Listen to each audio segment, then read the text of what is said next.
কি অবস্থা সবার? আশা করি সবাই অনেক ভালো আছেন। আজকে আমি আলোচনা করব কেমিস্ট্রি নিয়ে। কেমিস্ট্রি আমাদের জীবনটাকে শেষ করে দেয়। আমরা যখন ক্লাস 9-এ উঠি, নাইনের শুরুতেই কেমিস্ট্রি একটা নতুন সাবজেক্ট, একটা রসায়ন, এটা আবার কি জিনিস, এর আগে তো আমরা বিজ্ঞান পড়ে আসছি, কিন্তু এই কেমিস্ট্রি রসায়ন আমার জীবনটা তো শেষ করে দিল আসলে কেমিস্ট্রি। হ্যাঁ, অনেক স্টুডেন্টের কাছে কেমিস্ট্রি কঠিন লাগে খুব। হ্যাঁ, এবং কেমিস্ট্রির মৌলগুলো আমাদের জীবনটা শেষ করে দেয়। কেমনে আমাদের জীবনটা শেষ করে দেয় এই মৌলগুলা, সেটা আমরা দেখি। আমরা জানি 118টার মতো মৌল আছে, এর মধ্যে আমরা এই কয়েকটা মৌল লিখলাম। এখন আমি দেখাবো কেমনে আমাদের জীবনটা শেষ করে দেয় কেমিস্ট্রি। দেখেন, প্রথমে হচ্ছে ফ্লোরিন থেকে এফ নিলাম, এটা হচ্ছে 9। এরপরে আয়োডিন থেকে আই নিলাম।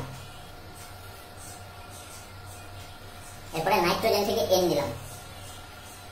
এরপরে আবার আয়োডিন থেকে আই নিলাম। এরপরে সালফার থেকে এস নিলাম।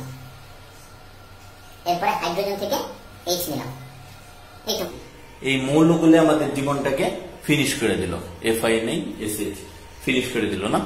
কিন্তু আমরা কি কখনো চিন্তা করছি এই ফিনিশের জায়গায় আমরা আবার একটু মজা করতে পারবো? হ্যাঁ, আমাদের জীবনটা যদি শেষ করে দেয়, ঠিক আছে, তাহলে আমরা আরো মৌল দিয়ে জীবনটাকে একটু সুন্দর করার চেষ্টা করি। হ্যাঁ, তাহলে এই যে ফিনিশ করলে এগুলো সব কাইটা দিই, এগুলো সব কাইটা আমি কি করলাম, এইখানে ইউরেনিয়াম নিয়ে আসলাম